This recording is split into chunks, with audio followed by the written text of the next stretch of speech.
is the last panel. I want you to make them feel loved, all right? We're going to run off these names, and they're going to come up here and have a seat, and you're going to ask them some questions. Does that sound exciting?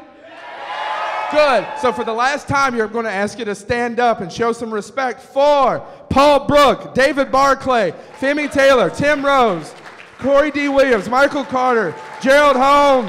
Come on up.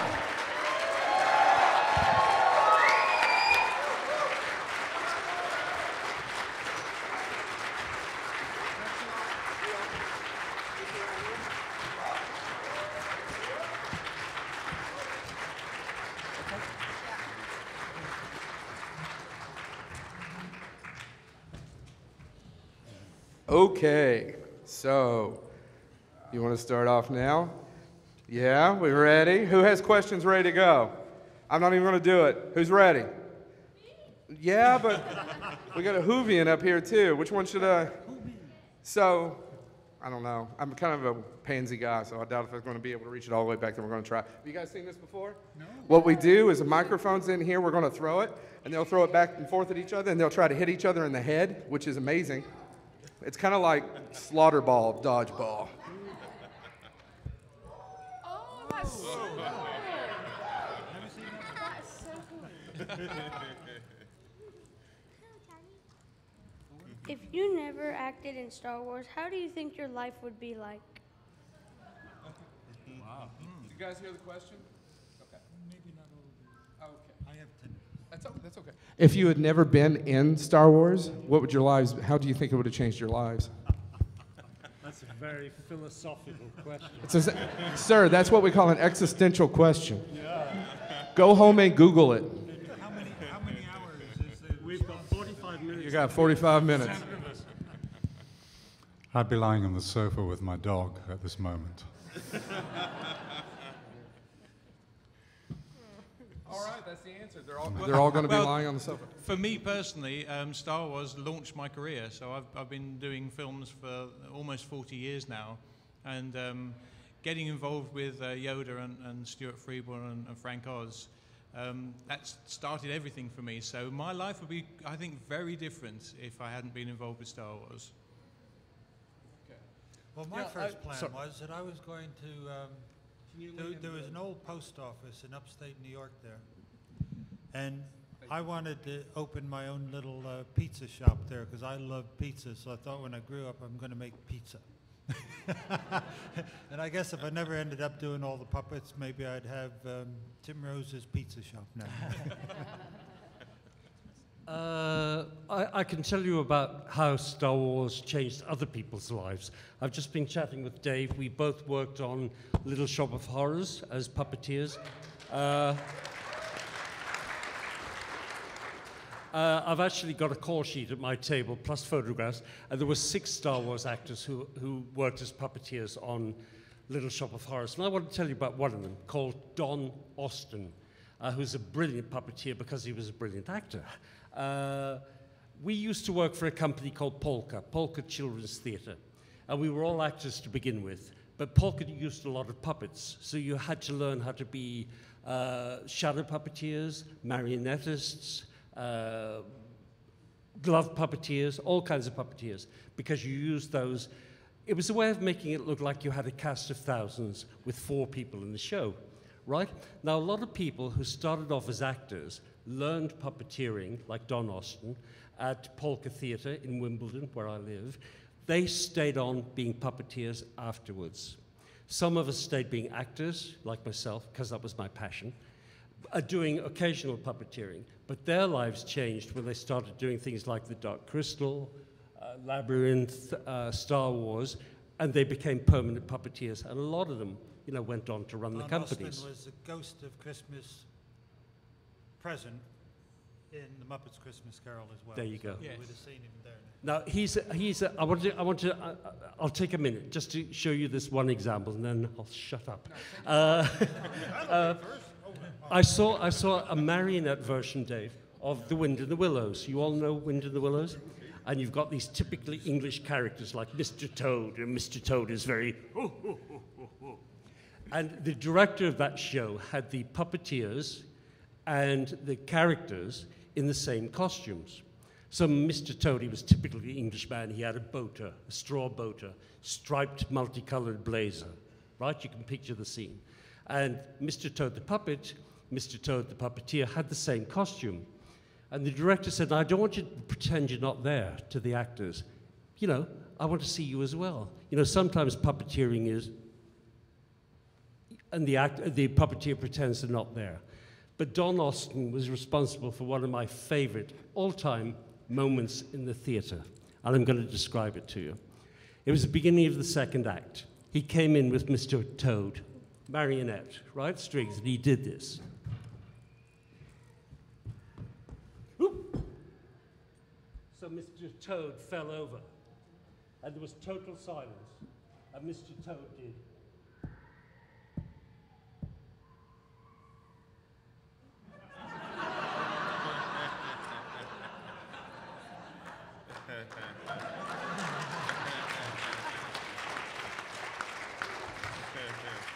You get it, you get it. And it did my brain in because I thought I was watching two human beings. And that's when puppetry works properly and expertly, that's what it does. It creates this illusion that there's more than one person there. You get it, I can see that, so I'm going to shut up now. Okay, throw the cube. Who's next? Let's try to get it over here to the nice lady who was in the TARDIS. She was the second.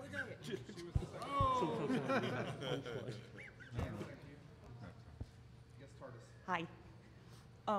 Return of the Jedi is my favorite Star Wars movie. I know that's not a very popular opinion. We like it. It depends who you ask. Has anyone ever told any of you that you're in the silly lesser Star Wars movie with the puppets and the Ewoks? And if so, how have you reacted to that? I didn't get that. Did you? She asked how you reacted if you've ever been told, and let me make sure I'm paraphrasing correctly. If you've ever been, oh, you're in the silly Return of the Jedi movie, you're in the silly Star Wars, but I think that probably stopped after the prequel. I'm not trying to be rude to anybody, but I don't want to answer your question. By all means. Well, normally for me, you know, most people were exposed to have a love for what we do. So, you know, I get very few negative comments. You know, usually people are just expressing their appreciation for a particular thing that I've done or been in. You know, and then to answer the other question, he was talking about how it changes your life. Well, you know, in my particular situation, it enhanced my life. You know, I don't know that if it would have changed the direction of my life completely, but it certainly enhanced it in a lot of ways.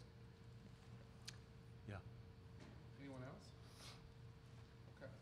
All right. Next question. Where are we going to throw it? Wherever you want. Show off. Hi, Mr. Rose, how did you come up with your voice for Admiral Akbar, and would you be willing to say it's a trap? You do not have to do that. I'm just letting you know. We appreciate it, but Well, the final voice that you hear was actually a lovely gentleman, Eric Bowersfeld, who died on 2nd of April Yeah, he's a wonderful guy. last year. Yeah. But I did say it, and I did do it all, but when I was playing Admiral Akbar, I was playing him. If you're an admiral in charge of everybody, you must be in your 50s, if not early 60s or something. And I was 24 years old. So when I was in the costume saying, it's a trap, it came out, hey, it's a trap, man. You know?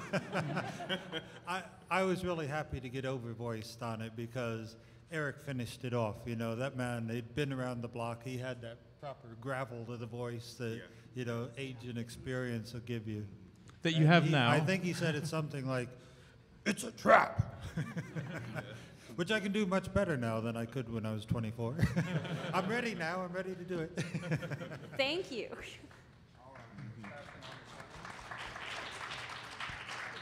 Well, well,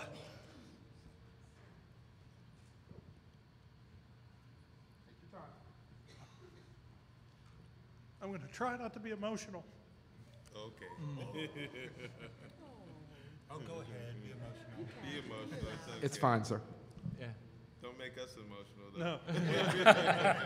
No. Those of us that were originals, raise your hand. Originals. Original Star Wars people. We're there in 77, 80, 83. Yeah. Yeah, I was. You all might have played minor parts, but they were huge to us. Yes. And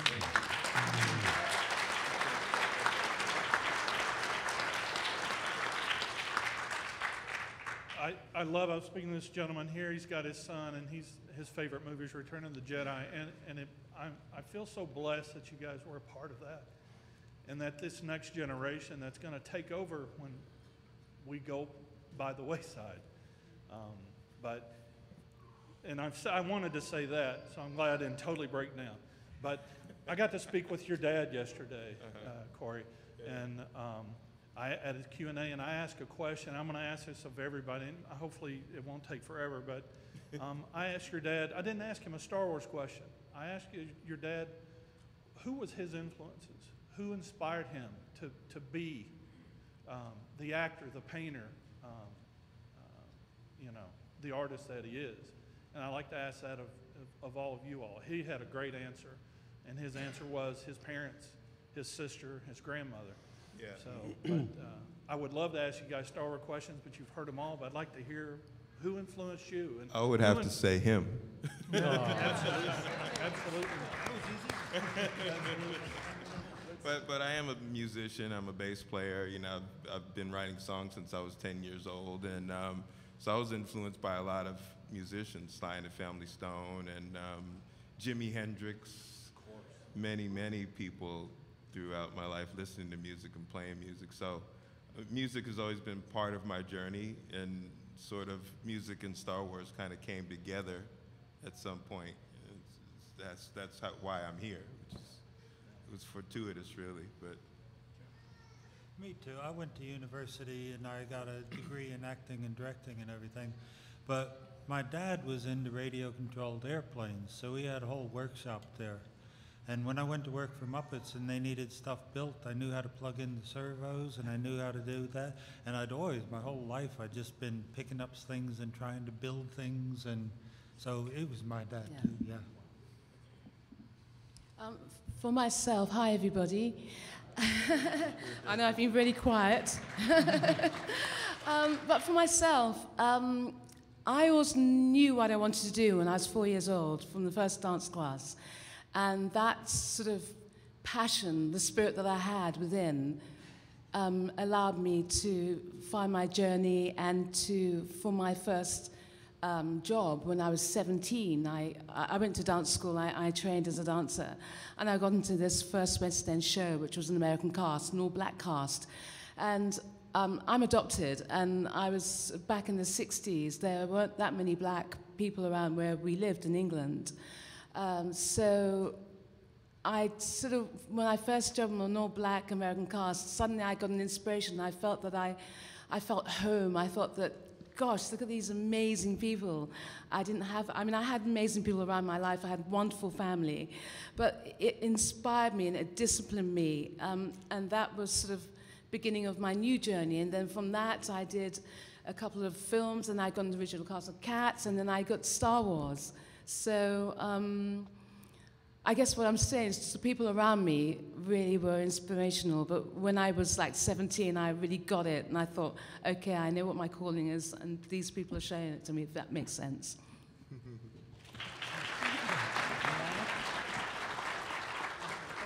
Well, we've skipped Paul, but we'll go back to Paul because we have Mr. Paul Brook doing his first convention ever.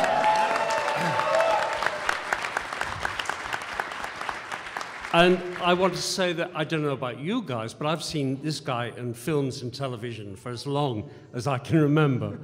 So, do you want to say something, Paul? Well, I can certainly give an alternative view. I tried very hard not to be an actor. And I was trying to get into a different area of showbiz, which I was always mad about. And within a year of leaving university, the bills were being paid by acting. comparatively unusual story in that respect. And then it continued, it worked, and bills got paid, and 40 years of great enjoyment. I would never have guessed that the one job that would give me mail 35 years later would be the only job where I had no lines and basically just had to cry.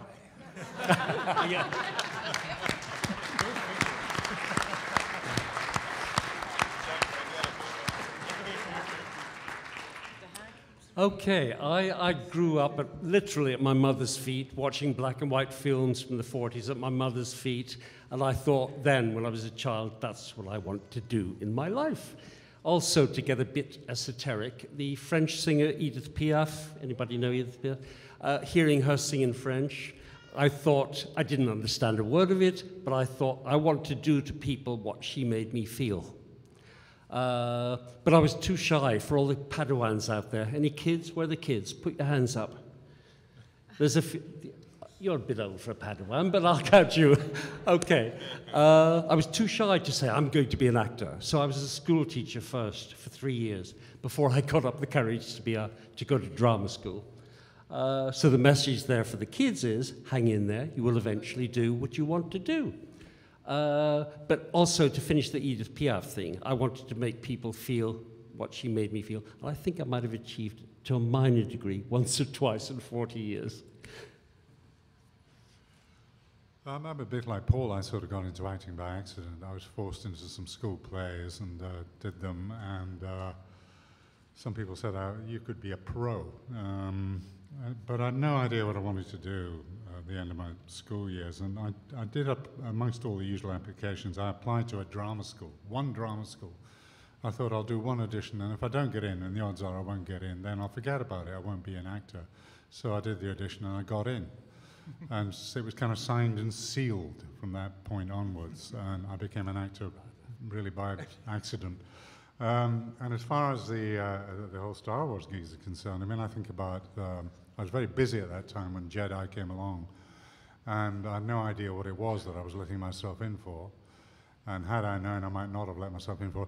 I just thought, you know, I was probably the most celebrated pile of moving rubber in British film industry, and that was it. Well, my parents are puppeteers, so they were really the main inspiration for my wanting to follow puppetry. But when I got to a teenager, I didn't want to follow their style of puppetry. I didn't want to do live shows. I wanted to get into films and television, but I had no idea how that was going to happen. And I got a very lucky series of events. I got to meet Stuart Freeborn, and he really was somebody that I thought was amazing. He really was somebody that I respected, and he really did show me the way. So did Lyle Conway, so did Jim Henson and Frank Oz. I got to meet these amazing people in my industry, and they had a huge effect on the sort of things that I wanted to do, and their mindset of being so professional, and Jim Henson particularly being such a nice gentleman and trying to be pleasant with everyone and creating a great work environment for everyone. That's really stuck with me. So yeah, so my parents and those major guys were a huge influence on what I've done ever since.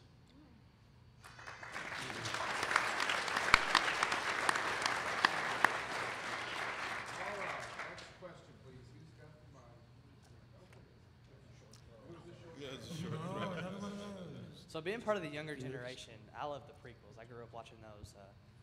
But I was wanting to know, if you guys could have been in any other Star Wars movie, what would it have been? If you could be in any other Star Wars movie, what would it have been? We'll start here with you. I would say the first one. Start of a legend and thrilling. One of the first three, anyway, and I was in number 2, wasn't it? Or was it 3? Number 2, I think.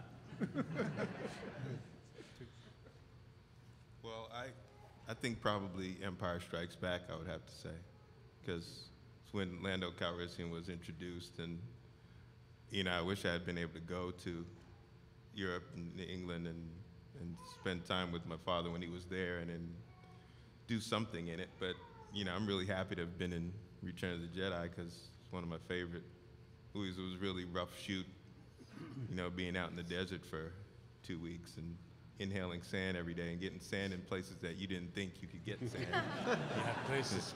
You'd go and you'd get in the shower at night and you'd have like a bucket of sand coming out of you, like going, where was all that sand? But as you said, I mean, I was just the right age that when the very first Star Wars came out, I was a teenager in the cinema, feet up on the seats, flying the X-Wings and all that. And I've never lost the desire that I want to be Han Solo in the first movie if I could be. I'm like Corey. I really liked Empire Strikes Back and Jedi because I feel that Empire has a lot of juxtaposed messages, philosophical messages that sort of equate to life. So I really like Empire. And I think we're just really lucky we're in the 3 original. There's no CGI or anything, so.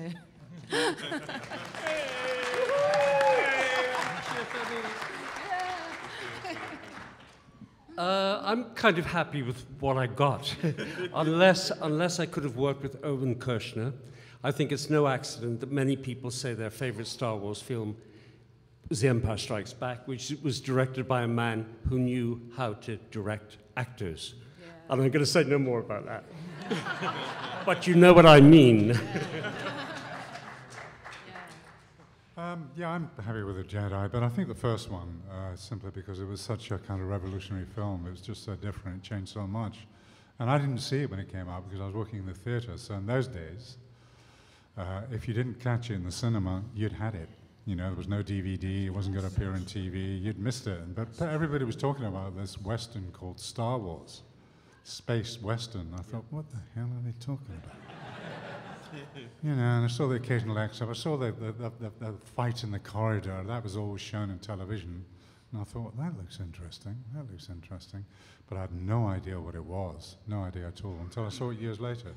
But it was such a unique film for its time, really. So I think that's the one.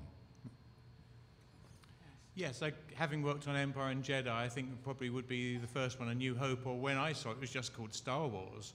Yeah, because I same thing. I went to the opening screening of that in London, the very first preview screening of it, and sat there with a friend of mine whose father had got us the tickets. They were very hard to get hold of, so I was very delighted. And I'd brought along a Chewbacca mask that I'd made myself. It was a smaller one for me, a mechanical mask, because I was very interested in prosthetics. And I said to my friend, oh, I wish I could work on something like this. And I was one of the lucky ones. My wish came true. Yeah, they do.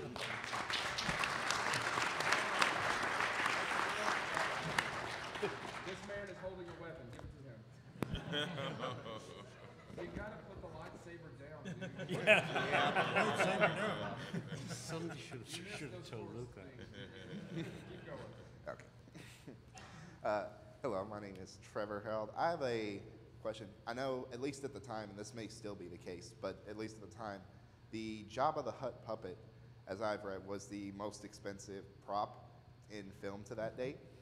And I just wonder, what was it like, especially for you, Dave, what was it like to work with that? Was there, do not break this, or did they just let you, whatever was best for the role? Well, with Jabba was only completed the day before we started filming, so we didn't get much chance to rehearse. So it was a bit of a surprise to us to see him completed when we saw him. We worked a couple of days beforehand trying to rehearse the arms. And there was a little section of fiberglass at the back when I looked at it, because I'm an animatronic effects supervisor and builder and designer just like Tim. So I looked at it and I thought, well, this looks a bit thin. I'm a little concerned that this fiberglass might break. And they said, no, it's fine, it won't break. You won't be able to break it.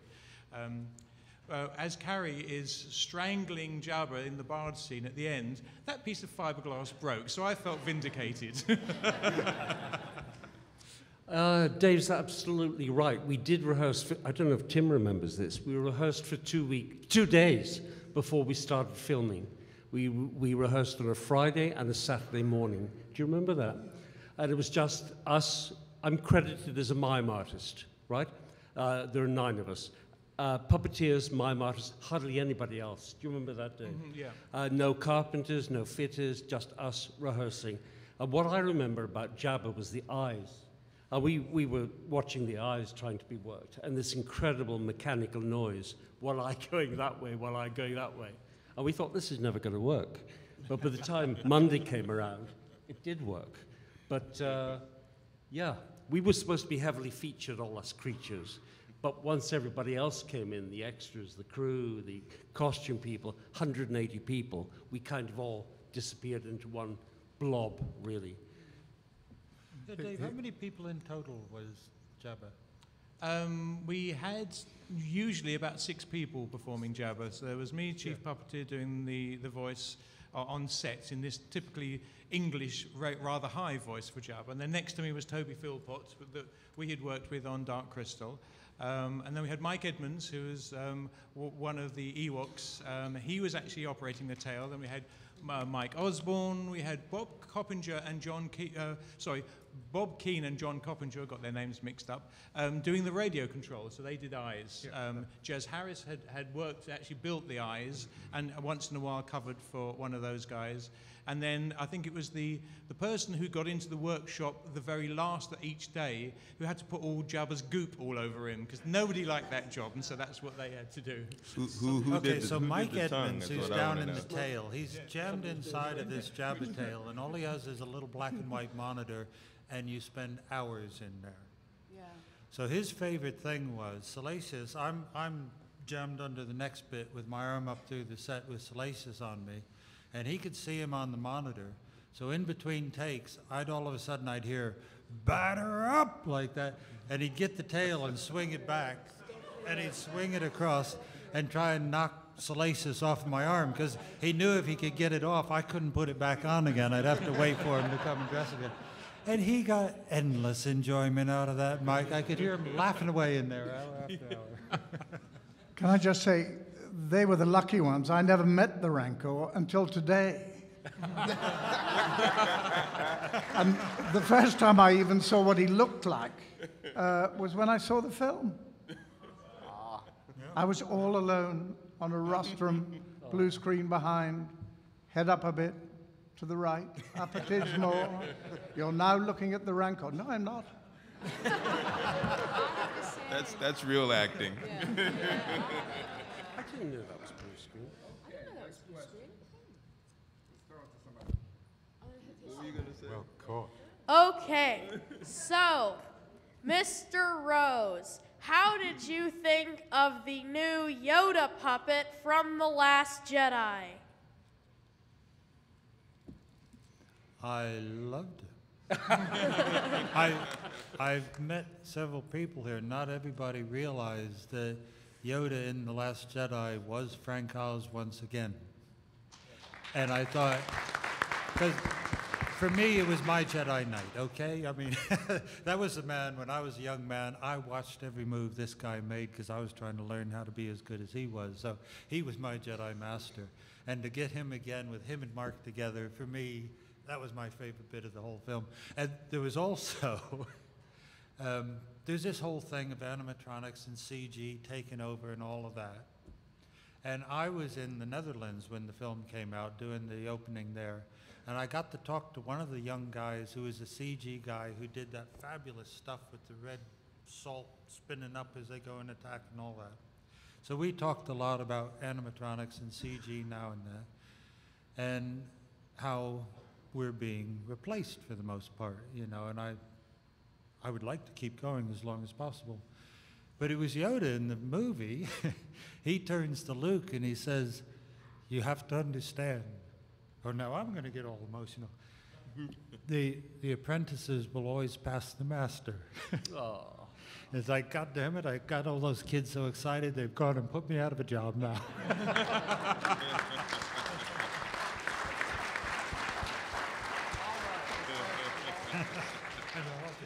There's a guy over there who's had his hand Hello? Hello? so many times. You talked about on the Dark Crystal how Jim Henson made everybody feel comfortable.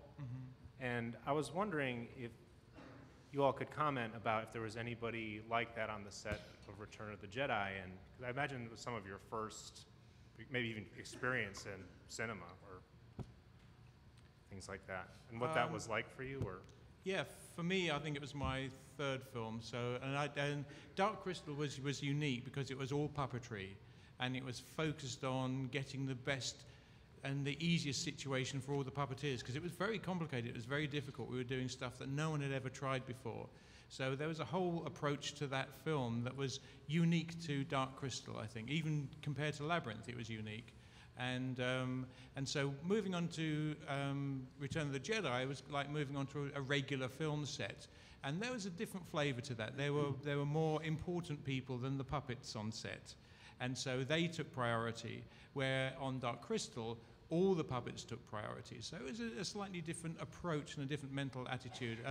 David Tomlin was the first assistant director on Jedi, and he was like an army sergeant. So he had to try and keep this on track. So there was a different flavor coming from him. So, but it was still amazing.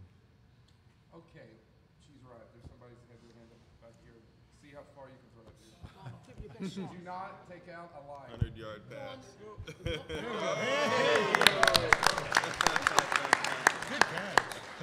Hello, my name is Sean. My question is for Ms. Taylor. What I've read is that when the special editions were created, you were actually brought back to refilm some scenes for some of your scenes, and it worked fine because you hadn't aged any.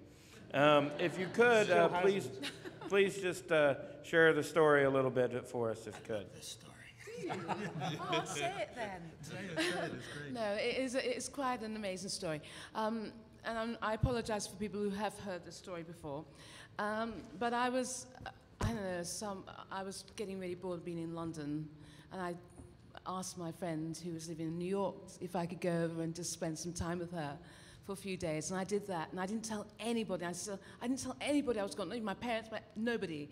And I was going shopping. I came back, and she said, "Oh, there's this phone call that the casting director from Lucasfilm has called up to see if you're around, and because they're redoing your scene, and they're just trying to contact you." And she'd been trying to track me down for about 6 months, and everybody in Lucasfilm said, "Nah, you won't find her, you know, you just CGI, don't bother." How many years later is it? Oh, this is about 15 years later.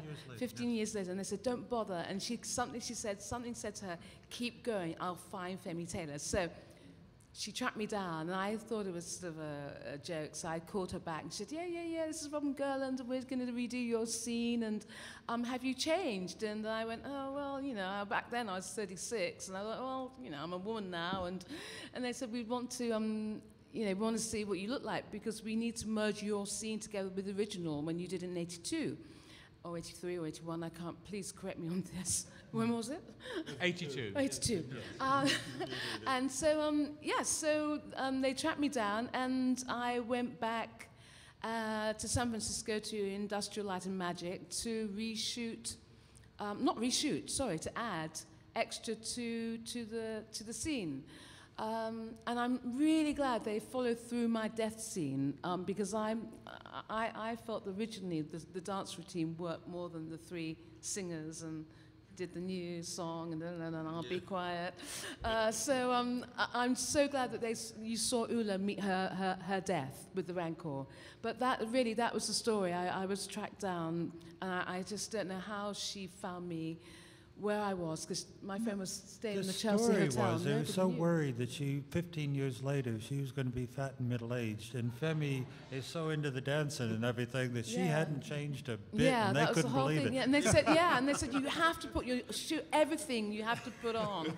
So thank goodness. Not a lot of people can do that 15 years later. So I'm really blessed, and from doing that 15 years later, I feel that Ula's become sort of iconic status. It really sort of upped her level, so it's been great. It's been wonderful.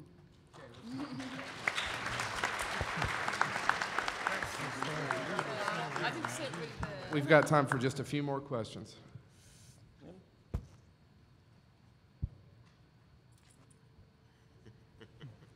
I guess I get it then.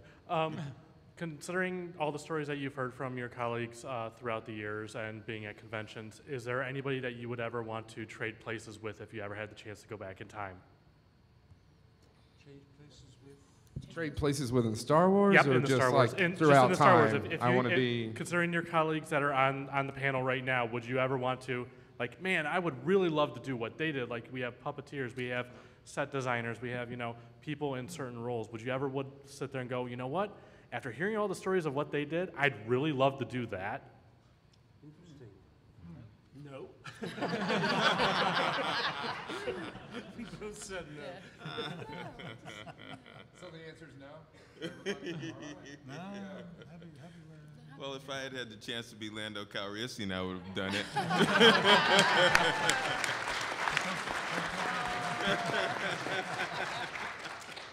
All right, who wants it next? Just a couple more. Go on, give it your best shot. I think I speak for everyone when I say we're all big fans of you. Return of the Jedi is my favorite Star Wars film. Yeah. I would love to know what's your all's favorite films. Star Wars films or just films? Just in general. Just films, yeah? You want to start here and then? There's so many good films, books, music. I mean, we get that question asked a lot, and for myself, there's so much out there. So anything that's really good and sort of hits you, I love. Yeah, I have favorites for all genres. Yeah, I have favorites for all genres. We're so spoiled with. Well, let me say one. And I will say we're all here because of an appearance agent called Zach McGinnis, aren't we?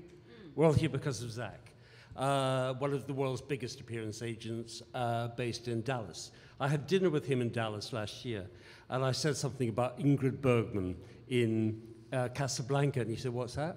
I said, "Ingrid Bergman.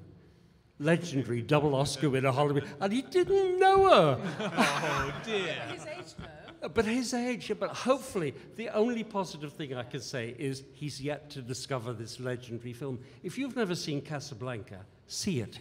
It's brilliant acting, brilliant directing, everything. But it's black and white, it's not color. But also remember that film was chaotic to make, and yet somehow it turned into this, brilliant, brilliant, amazing film. That films can somehow go through this chaotic process to become legends. A film I can watch over and over again is Shawshank Redemption. Oh, And I don't know, but I worked with Tim Robbins as a very young man when we did Howard the Duck. And I can tell you, he obviously kept working because I did not have a clue this man had that sort of film in him at the time we were doing that first film. So. I got a question for Corey. We all loved your dad as Landau. You just said you would love to have played Landau if you had the chance. So now here we have the new standalone Han Solo movie coming out. They need to get a young Landau. You're the spitting image of your dad. Did you ever get in the mix in that? Because I'd be shocked that they wouldn't do that. You can act. Your dad did the part. He could mentor you doing it, and you seemed to slip right in. Can you tell us anything about that? Well, nobody ever asked, but I guess they chose Donald Glover for whatever reasons. They decided to choose him, but first of all, I'm not really an actor. I'm a musician. I mean, I've done a little acting, but I'm sure they'd like to have somebody with some real experience. I don't know if I would get through the audition, but we have a lot of the same mannerisms, and a lot of stuff is, just genetic traits that, it would be pretty easy for me to do an imitation of my father, basically. But, that's probably not what they're really looking for, I guess. They're trying to do something fresh and new with the character, and, I respect that. It's if they had come to me, though, I certainly would have given it a shot, I'll tell you that. But, yeah. Okay, we're going to end it there. Let's give a big round of applause for Paul, Dave, Femi, Tim, Corey, Michael, and Gerald. Stand up. Show your love. Thank you all so much. I need you all to hold tight in here just for a few minutes. You guys go ahead. Thank you so much.